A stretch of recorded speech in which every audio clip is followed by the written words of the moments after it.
Hello প্রিয় বন্ধুরা, তো তোমাদের সাথে একটি নতুন আমি রেসিপি শেয়ার করতে এসেছি। প্লিজ বোনটির পাশে থাকো, সাথে থেকো। তো আমি প্রথমে দেখিয়ে দিয়েছি কী কী নিয়েছি।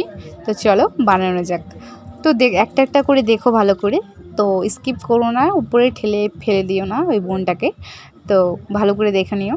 তো আমি ডালটা দিয়ে দিয়েছি সিদ্ধ হওয়ার জন্য। তো সিদ্ধ হোক, তার একটু পরে ফেনার উঠবে, ফেনারটা আমি ফেলেই দেবো। তো বন্ধুরা পাশে থেকো, ভালো লাগবে রেসিপিটা ফুল দেখো, তারপরে এই বোনটাকে এই রেসিপিটা জাজ করো। আগে ঠেলে ফেলে দিও না, ভাবনা কে কী না কী রান্না করছে। তো বন্ধুরা পাশে থেকো, তোমরা পাশে না থাকলে আমি কীভাবে এতদূর এগোতে পারতাম না, আর তোমরা না থাকলে আর পরেও এগোতে পারবো না। তো বন্ধুরা পাশে থাকো, তোমাদের পাশে থাকা অনেক দরকার আমার। তো দেখতে পাচ্ছ আমি পেঁয়াজ দিয়ে দিয়েছি, পাস্তাও দিয়ে দিয়েছি, তার মাঝখানে মাঝখানে তো দিয়েছি। তো ম্যাগিটা দিয়ে দিলাম। তো একটু সিদ্ধ হবে, সিদ্ধ হওয়ার পরে সিদ্ধ হবে। তো এটা সিদ্ধ হয়নি, আমি এক পাশটা হয়েছে আর এক পাশটা হয়নি গা। তো এটা সিদ্ধ হোক। তো এদিকে পাশেই আমি ভাত বসিয়ে দিয়েছি। তো বন্ধুরা এটার মাঝখানে একটু তেল দিয়ে দিলাম, যাতে পাস্তাগুলো কারোর সাথে কারো না লাগে। তার জন্য আমি পাস্তা দিয়ে তেল দিয়ে দিলাম, একটু জল দিয়ে দিলাম। জলটা কমে এসেছে, যেহেতু একটু শুকাবে এটা, তো একটু শুকাবে, তার জন্য একটু জল দিয়ে দিলাম।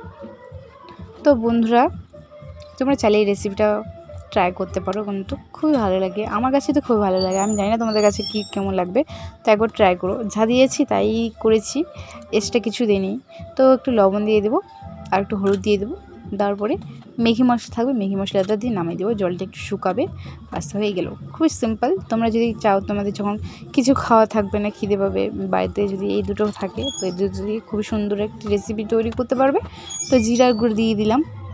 তো দুপুরের টাইমটা সবারই খিদে পায়, কিন্তু ভাত খেতে ইচ্ছা করে না। তো এটা করে খেতে পারবে। আজকাল অনেক কিছু অনেকভাবে খাওয়া হচ্ছে, তো এইভাবে একবার ট্রাই করে কোনো ক্ষতি নেই। দেখতে পাচ্ছ খুবই সুন্দর আর হয়েই আসছে। তো বন্ধুরা দেখতে পাচ্ছ খুবই সুন্দর হয়েছে, আঠামাটা হয়েছে। তো ভিডিওটা ভালো লাগলে লাইক কমেন্ট শেয়ার অবশ্যই করে পাশে থাকবো এই বোনটার। তো আমি তোমাদের পাশে থাকবো। তারা